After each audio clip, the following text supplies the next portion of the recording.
Sustainable Connections, a podcast connecting ambition to action, is brought to you by the world's largest pure-play sustainability consultancy. In this podcast, host Mark Lee, director of the Sustainability Institute by speaks with some of the most innovative and boundary-pushing minds in the field, examining the connections necessary to make sustainable business a reality across sectors and systems and up and down organizations. Topics cover the breadth of the sustainability agenda, including net zero, nature positive, biodiversity, equity, resources and frameworks, and more. This is Sustainable Connections. Welcome, everyone, to the Sustainable Connections podcast from This is our very first episode, and I'm so excited to be launching the podcast itself, but also to be welcoming today's guests, who I'll do justice to in just a moment with proper introductions. I do want to take one moment to comment on this notion of sustainable connections first. ERM's purpose is to shape a sustainable future with the world's leading organizations, and we're committed to do that by working with others. So this concept behind connections is that the sustainability challenges that we all face are truly so vast and often so systemic that they require collaboration. The podcast is going to be designed to highlight the kinds of connections and partnership that are going on in the sustainability space that look at scaling and accelerating the work that we all need to do to hit critical milestones on the way to 2030 and the achievement of the Sustainable Development Goals to 2050 and a carbon neutral economy. We're going to dig into that progressively with guests that are going to join us from all over the world. Some of them will be partners, some of them will be clients, some of them will be ERM experts. We hope the diversity will be engaging and fun, and that we'll get ideas from the folks who choose to listen about future conversations that we should have. To kick this first podcast off, I'm really lucky to be joined today by partners from WBCSD, Bayer Crop Science. So Giulia Carbone is the director of the Natural Climate Solutions Alliance at WBCSD, and Jessica Christiansen is the head of sustainability at Bayer Crop Science. And the two of them are here connected to one another and connected to ERM. We've just published a new report that was released at Climate Week in New York, and we'll be talking about that piece of work on natural climate solutions, as well as the Natural Climate Solutions Accelerator that is hosted within WBCSD. But in the theme of this whole connections concept, the most important part here is the people, and I want to give these people a chance to introduce themselves. So Giulia, to you first, I'd just love to hear a little bit about your role at WBCSD and with the NCSA, the Natural Climate Solutions Accelerator, and really why you're doing this work. And then we'll go to Jessica. Giulia. Thank you, Mark, and thank you for the invitation. And I'm really excited to be, with Jessica, the first one to break ground. So let's hope I can do justice to the great opportunity here. So I'm Giulia. I'm the director of the Natural Climate Solution Alliance. So as the word says, it's an alliance with different organizations. We have around over 50 actually organizations in three main categories: businesses, NGOs, and solution providers in the space of climate, the voluntary carbon market. What is really important, exactly as you were saying, is that we created WBCSD actually, and the World Economic Forum created this alliance because they understood that the scaling of the demand for natural climate solution carbon credits can only happen through collaboration in many different ways. So I'm sure I'm going to have the opportunity to tell you different ways, and in this very nature of the Natural Climate Solution Alliance is the reason why I joined WBCSD. I had a really nice job. I was working for 15 years at the IUCN, International Union for Conservation of Nature. And then this opportunity came up of connecting two of the biggest challenges that we have today: nature loss and climate change. And with the opportunity of working with the key actors that can make the difference. So I thought this was a perfect job. I mean, it's job made in heaven for me. It's the kind of thing we all hope we stumble over. I'm so glad you seek out that kind of challenge. And we'll definitely come back to that connection between the nature, biodiversity, and climate agendas, which I think is so important. Before we go there, Jessica, please tell me a little bit about your role and how you came to be connected to the NCSA as well. Yeah, and like Giulia, very happy to be here. So thanks for having me. So as you said earlier, I'm the head of sustainability in business stewardship for Bayer Crop Science globally. And at Bayer, we're a big organization, right? We have a pharmaceuticals division, we have a consumer health division, and we have our crop science division. So I represent crop science. We are probably the biggest lever of our organization when it comes to environmental impact and opportunities. So we became a member of NCSA to scale, to go faster, right? So my role and my team's role is to really help define the strategies around sustainable intensification for crop science, not only in carbon and greenhouse gas holistically, but there's more than that, as we all know. There's co-benefits, so around water, biodiversity. We have smallholder goals for our smallholder farming community when it comes to food security and economic stability. So we have a pretty broad brush set of strategies. And as Giulia commented, what we quickly realized is we can't do it alone. So if we are going to be able to accelerate, which we need to, we all need to, if we're going to be able to accelerate, we have to partner. And we have to partner with the right coalitions and the right alliances to make sure we're doing this in the right, going down the right direction of how we're executing and how we're moving forward.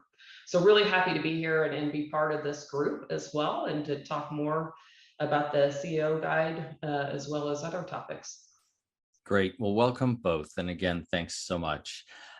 So we've got WBCSD, we've got Bayer Crop Science, we've got the Natural Climate Solutions Alliance, and together with also WEF and our part ERM, we've just produced and released in New York the Natural Climate Solutions CEO Guide.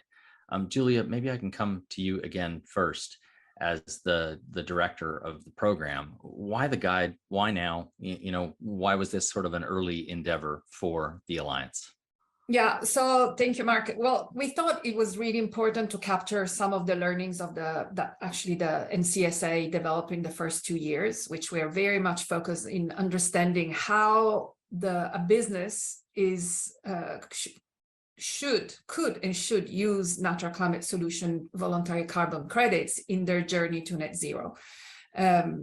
And as you can imagine, it's not an easy answer. There are a lot of different discussions with a lot of organizations, processes such as SBTi, Race to Zero. We consider a number of different perspectives, risk that we have right now of undermining the decarbonization efforts, but also the opportunity that nature brings. So bringing all this together took a couple of years of discussions, and the guide that we have launched with you in New York really crystallizes the key positions that NCSA, so the NCS Alliance, has taken vis-a-vis to what we consider the let's say high ambition pathway for businesses, which is basically to decarbonize first, basically, but on a yearly basis, counterbalance also their unabated emissions. So go beyond decarbonization. And the second message is to do that by purchasing high quality natural climate solution carbon credits. There is a lot to unpack there, but I'm sure we are going to have an opportunity to unpack especially what high quality NCS means. Yeah, I think, Giulia, that our listeners will want us to unpack that right away. So, you've kind of gone down this path on high quality, and there's no question that folks looking at the guide and wondering about this will have the word offsets ringing in their ears. And the debate around offsets has been troubling, right? There are accusations of how and they're being used and whether they should be. And then there's this question of quality. And I think you're trying to emphasize that there's a way to do it right as part of a larger plan. So, Giulia, can you go a bit farther on the high quality question? And then Jessica, I'd love to hear how this fits as part of Bayer's plan and approach. Giulia? Yeah, so the high quality goes back to the definition of a natural climate solution. So it's not just working with nature. And, we have a lot of examples of projects that plant trees. What we are saying is a natural climate solution is actually an intervention that addresses climate change, by defining a biodiversity gains and bringing social and economic benefits to the community with a plan to create climate mitigation results. But so basically you can't generate climate mitigation results without having biodiversity gains and without empowering and creating opportunities for people. And this is very different than do no harm. This is going positive. The do no harm has to always be there, but is not the do positive is not a nice to have, is a must have in order to really generate this positive contribution that nature can make to climate. Otherwise, the positive contribution is going to be very ephemeral, is going to be time limited. Well, we know that ecosystem services are only delivered by strong, and presence of biodiversity. And this is basically the message of a natural climate solution. So this is the high quality we're promoting. We're saying to businesses that invest and purchase natural climate solution carbon credits that they have to really also make an effort in understanding not only the carbon integrity, but also the biodiversity gains and the social gains, which is complex. And this is also where we are saying it's not about purchasing, credits at the supermarket. These are projects. These are incredible programs on the ground which involve people. This is where companies also have to change their mindset for doing this and engage in partnerships, have long-term relationship with this, the communities and the project developers, and really work with them in creating value for them through the carbon credits, but also for the communities that are going to find a new way of doing business. They're becoming steward of the land, and they're making a business out of it, which is an incredible opportunity for all. So that I love the bundle that I'm hearing about there, that not only are we guaranteeing a high quality carbon outcome, but it comes with a biodiversity element and with a social benefit as well, which takes it kind of a good deal farther. So Jessica, if you interpret it in the same way, I'm curious to hear you talk about that package. And for any company thinking about the complexity of its climate strategy and then what it has to implement to deliver it, there are choices to make. So why choose Natural Climate Solutions, and how do they fit into the plan that you're part of marshaling at Bayer Crop Science? Yeah, and I couldn't agree more with what Giulia laid out. And let me give you a real example from our lens as a big multinational company. So at Bayer, we absolutely have net zero targets, just like many companies do. And initially we had said, you know what, we need to be net zero by 2050. And so from a carbon landscape, we're looking at scope 1 and 2 emissions. Those would be our upstream, our own operation and upstream. So we've invested a lot and continue to talk about avoidance. So we need to do our job and do better at what we do from our own product supply engine, right? And it's a big one. So we have crop protection products, we have manufacturing facilities, we have seed production areas that touch a lot of environmental resources. So we've made a ton of improvements in that space, and we continue to invest in that. And likewise, downstream, scope 3, what we call downstream is our farmer communities are out in the field. So what can we influence there? We don't have control over all their decisions, but we certainly can influence the portfolio designs, the agronomic practices. We can incentivize farmers to adopt sustainable practices that will help achieve these climate neutrality goals. To do that, we have very specific targets of our scope 1 and 2, our own upstream footprint of a 42% reduction by 2029, and then nearly a 12.5% reduction of scope 3 downstream by that same time frame. That's to keep us on track for carbon neutrality by 2050. But we understand that's not good enough. And so that's where the high quality nature-based carbon credits come into play. So what we're doing is working in parallel. So we're actually purchasing offsets today on the market to complement our own avoidance strategy. So we are prioritizing investments on avoidance and then secondarily removal. And so we invest in some of these lighthouse projects that Giulia mentioned that are very country or community specific. But we also have our own carbon business model that we're launching. So we're paying farmers to adopt climate smart practices, and then we can then have the credits that can get registered and we can actually sell on the spot market. And then the spot market itself. So working through the NCSA is, okay, what are some of those good vetted projects that we could be purchasing offsets from? So today, those are almost 100% in the forest protection space, but we'd like to split and diversify that portfolio over time.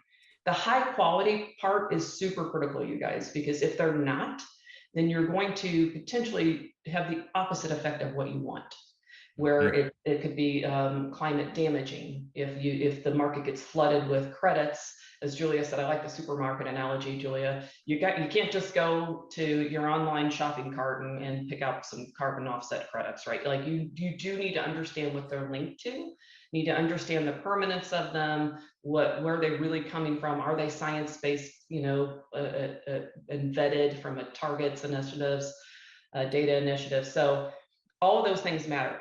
At Bayer, we're doing both in parallel because we know we need to move faster as the global kind of entity, right? But as Bayer and ourselves, our goal is to get to climate neutrality much faster than 2050.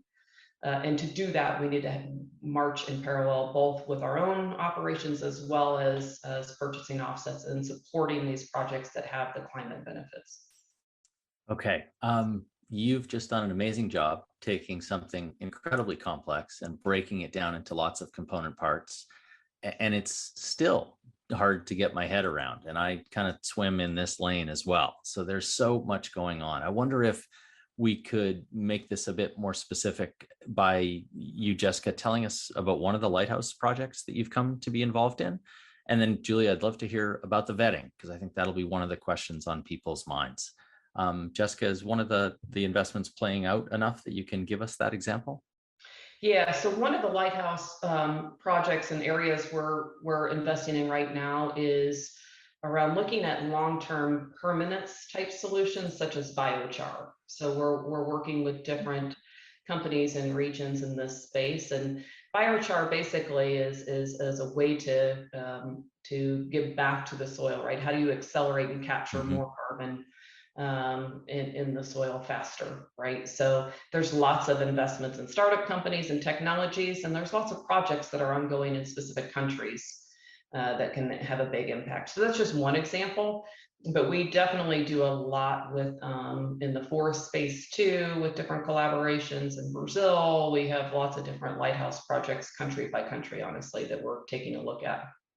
Fantastic. And Giulia, I know the interest in the vetting will be incredibly high. Can you tell us a little bit more about how that's working and why people should find it reassuring in the way that they need to?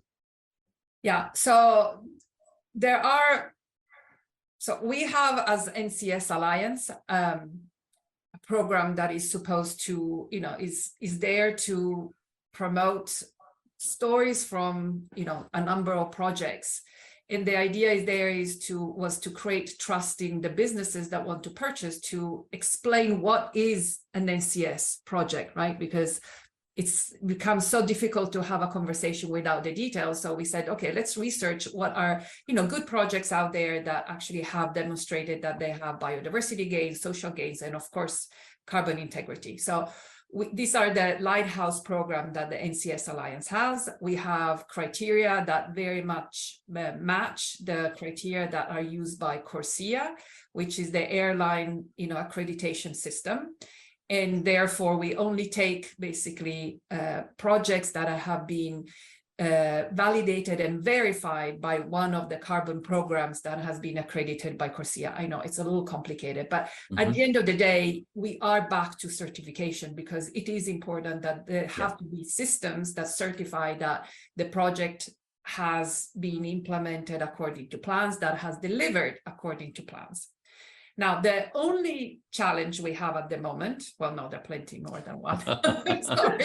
One of the challenges we have right now is that most of the methodologies that are out there to measure the carbon generated by these interventions, being a project, a forest protection, a restoration projects, or a soil management, focus on the carbon accounting and integrity, but do not look into how much biodiversity was generated and social benefits. This is not because they don't care, I think. It's simply because it's very complex. Not that carbon is not complex, but as you know, biodiversity is even more complex because there isn't one metric to define what is the gain of biodiversity. You know, easily in this conversation that we're having, Mark, I said biodiversity gains, easy. But then if you ask me what that means, don't ask me what that means, because I won't be able to tell you in one sentence. So anyway, at the moment, what we are doing is actually we are not vetting projects. We are, highlighting good stories. We are saying that we are not actually endorsing any of these, but these are all projects that actually have received, verification, and they have been accredited by very reputable programs. What we are doing, however, is to come up with an NCS procurement guide, basically giving a tool to the companies like Bayer and all others that are trying to procure credits from projects, but also not just looking at the carbon integrity, but also the biodiversity and social aspect, with a series of questions that they can use to start the conversation with the project developer.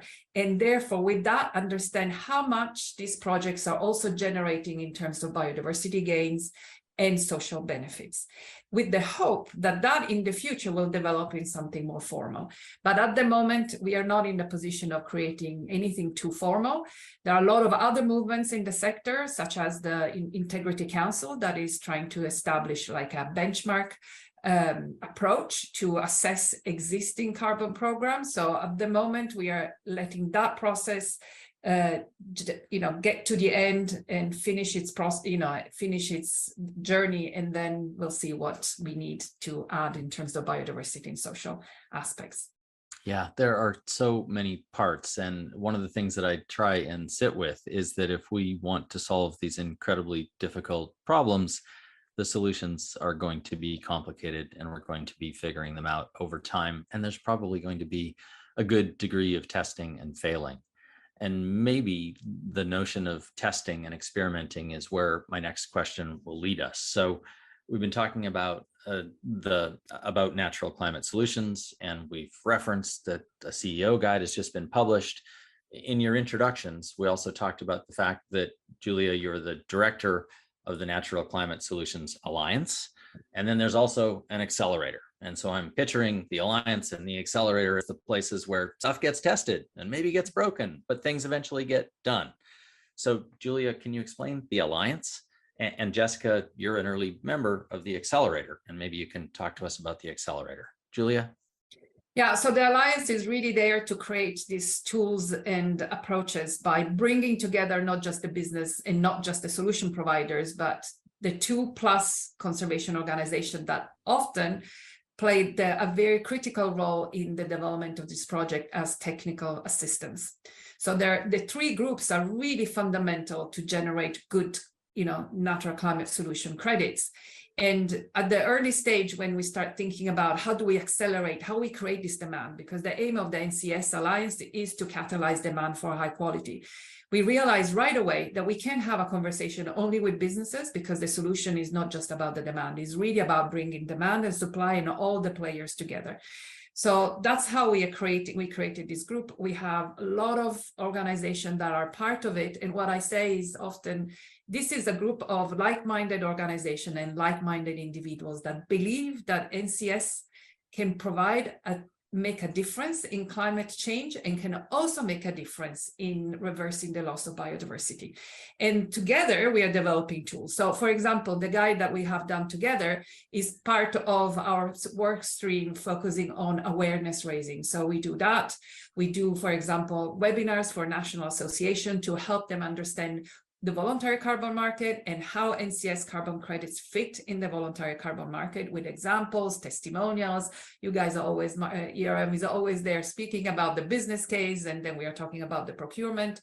Then we have one other stream, which is the accelerator. Jessica will explain a little bit more about that. And then, of course, we have also the work on tools, basically giving instruments to those businesses that actually are investing to help them make the choice. So the NCS procurement guide, which will launch as a draft at COP27 in a month time, that's one example of the tool that we are developing. Great. I love hearing that the tools are coming that quickly. And I also really appreciate that the Alliance is multi-sector from the get-go. I think it's going to be all the more powerful for that. So Jessica, if that's the Alliance, the accelerator is an element or one of the things happening within that. Why have you signed up as one of the pioneers really within the accelerator? Yeah, I think we early on realized that we have to send a very strong signal from an agricultural industry standpoint, as well as across industries. So for us, being an early pioneer in the accelerator fund is you literally need to invest. You have to invest resources to make this happen, right? And to do that, that's what we want others to join in as well, because Giulia said it, we realized we needed a lot more expertise than just what we have internally. And we need an alliance and a safe space, if you will, to come together to experiment. I think this test and learn phase, we can't wait for perfect. There was a great discussion on that during the panel review during Climate Week. You can't wait for perfect because the situation is dire. So, but we do need a structure at a place that's a good environment for us to test and learn. So some of this is a hedge a little bit. If you're a big company like Bayer, you're investing, are you going to get your full return on investment? Probably not in every situation, right? But the long game, you will. And so it's really, how do we start speeding up? What do we need to do? What are the resources we need to put in? Who are the partners that need to come to the table to actually drive the alliance objectives? And I will say on Giulia's comment around the biodiversity angle. So as in my job, I look for projects and efforts that really have all those co-benefits. We need as many sort of auxiliary ecosystem type impacts that we can get. So carbon, water, genetic diversity, soil health, the biodiversity bucket is very broad. Each company defines it a little differently. We all have our own objectives, but it does actually sync together. So having alliances, even though we don't have biodiversity metrics all figured out, having these alliances in place, having the opportunity to test concepts together will accelerate that as well. I think my hope is, and our hope is, that we can accelerate on the ecosystem front, the biodiversity front, faster than how we did with carbon, right? Because we are kind of anchoring off of carbon, but we're all working together now more holistically. So in general, the accelerator we're super passionate about because literally you just have to put resources down. You have to commit to it. And the more of us that do that, the faster this will go. Yeah, and there's a sense in what you said of these are long-term investments. They're going to enhance the long-term resilience of our organization, but we're making these long-term investments with urgency now. I liked the can't wait element of what you said also. I'm going to try and tie a couple things together on our way out of the conversation. The time we've had today has flown by. So you've both talked about the connection between climate and biodiversity. The report, the CEO guide on NCS that was launched in New York in September happened at Climate Week. There are two big further events on the agenda coming up through the course of the fall. There's of course COP27 in Egypt, the climate COP, but there's also COP15 in Montreal, the biodiversity COP. I think they're as connected as the parts of our conversation are today. We could see by the fact that the event that we were able to host in Manhattan, it was wildly oversubscribed. There's interest in these topics. So as you look forward into the fall and think about furthering natural climate solutions and maybe furthering the connection between the climate and biodiversity agendas, what are you hoping we realize by the time that we're tipping towards 2023? And Jessica, I'll come to you first this time. Yeah, I think the biggest thing with this is how do we work together in a much different way than we historically have? And so we talked about alliances and coalition, private, public sector kind of partnerships. We also have to have policy impacts. So if you think about the enabling environment for all of this work, it's got to go to that regulatory and policy piece too at a country level. So when we have meetings and venues and opportunities like the COPs, you talked about COP15 coming up, which is very, very much focused on biodiversity. those are the opportunities for alliances such as the NCSA to show up as a coalition, right? It's not just even Bear speaking about what our objectives are. It's truly a broad brush coalition. I think the hope that we have is that helps us enable faster too, and break down some hurdles and roadblocks to actually execute at a grower level and from our lens, right? Because a lot has to happen to enable downstream, if you will. So that's my hope. And I think, you know, as I said earlier, if we can start and anchor off of carbon credits and these voluntary markets and make sure they're high carbon credits, hopefully we'll be able to expedite the co-benefits of that with biodiversity and get more movement on the other aspects much, much faster. Yeah, if we anchor well and can use that to move faster, as you're implying there, then I think we'll be in good stead, or I hope we will be. That's in my category of hope. Giulia, how about you? So I think, well, first of all, as Jessica suggested, the NCS Alliance will be present at both events as a coalition. My job as a director is to try to find as many opportunities for the Alliance to be present, for the members of the Alliance to speak and share our common message. This is where I go back to the original question. Why did we do the guide? It is also to give the members basically a common message to share. So this is our message. These are the two main messages that we will share with any business out there. Say, invest in addition to complement and add on to your decarbonization in high quality natural climate solution carbon credits. But for me, what is really important is that more and more there is a coming together of these two worlds. And there are two worlds. I tell you, I come from the conservation tribe, as I tell myself and people, and I entered the climate tribe a year ago. And honestly, it was really different and difficult. I didn't know anybody. And even if I was working with same company, really different people and in the same company. And then I realized that natural climate solution can help make that connection even within the companies and help the companies connect their biodiversity, climate, and social strategies. And, and that will also help them create opportunities, cross-fertilization, economies of scale, even for creating investments on the ground that they don't have to do 3 types of investments. They can start being creative and create one big investment that addresses all the issues. So that's for me, the opportunity for the future is to connect these agendas at the corporate level, on the ground, and at the policy level. That is pretty much a perfect wrap up to our first Sustainable Connections podcast, Giulia. You've talked about people who've been tribal and maybe too disparate and crossing the lines in between them. I'm minded of music artists who were country for much of their career and then cross over and do a pop album. We need more crossover artists like you, and we need more pioneers like Jessica who are willing to take their companies down this path. For everybody who's listened in, this is the Sustainable Connections podcast. I'm Mark Lee.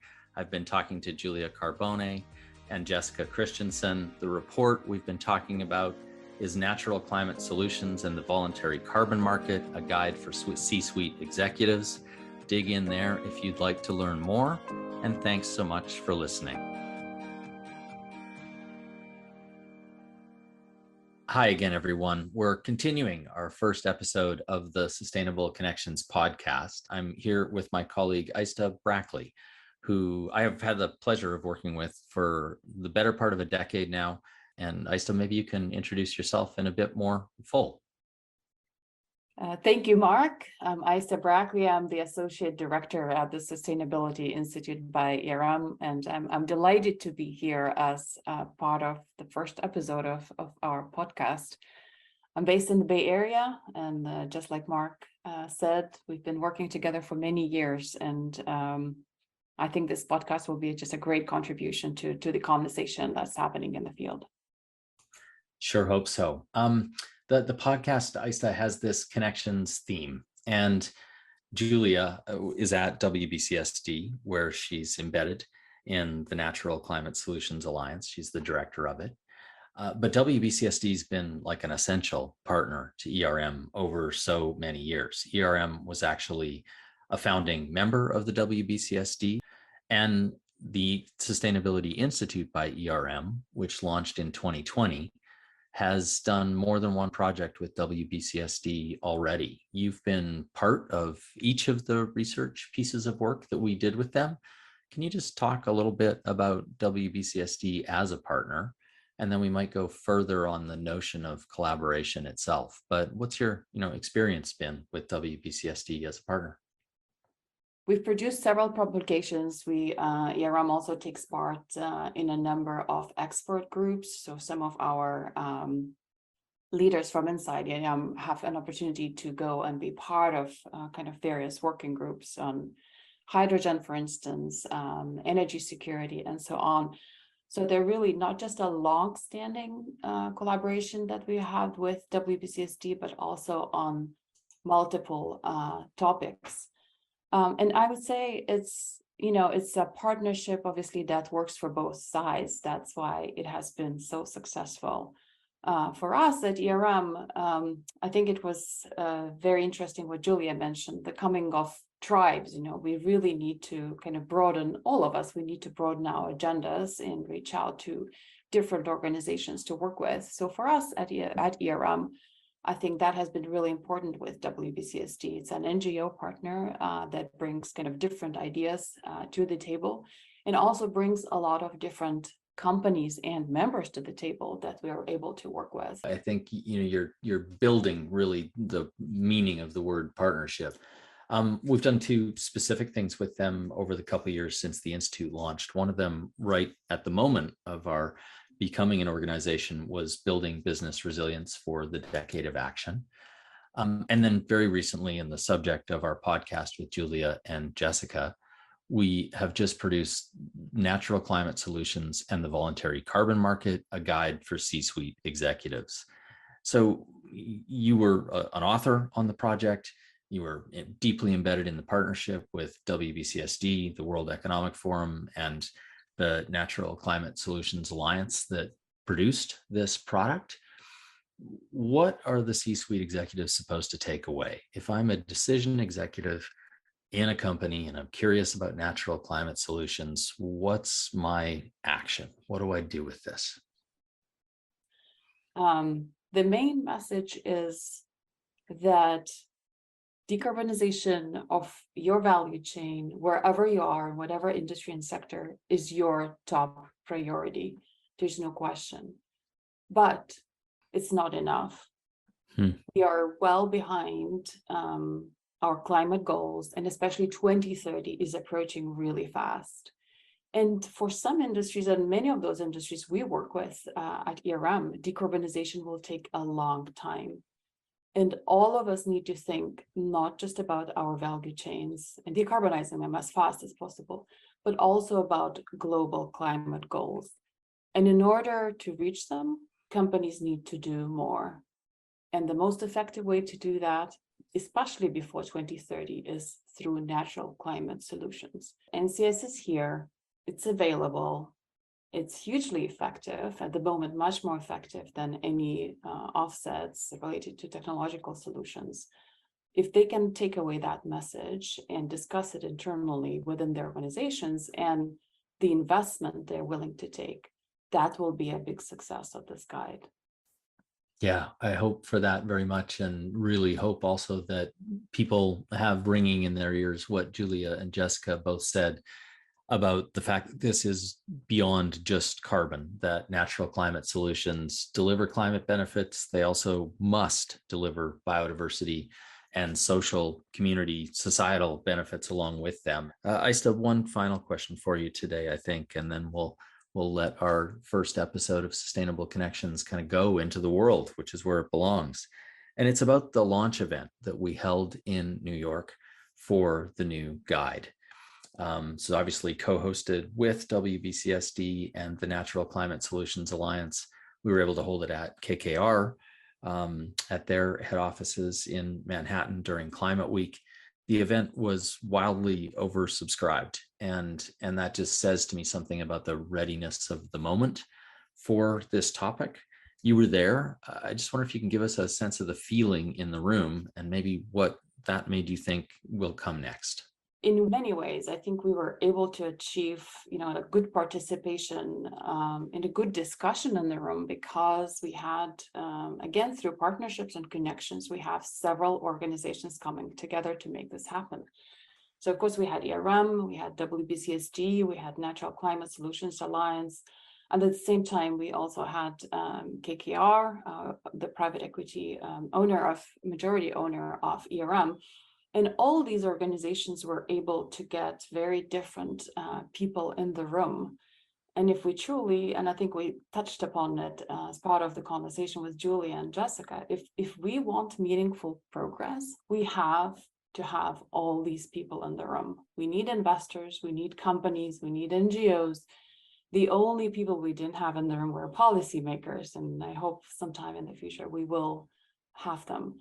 So I guess that was really that. I think that describes the atmosphere in the room really well. A conversation bringing different actors together.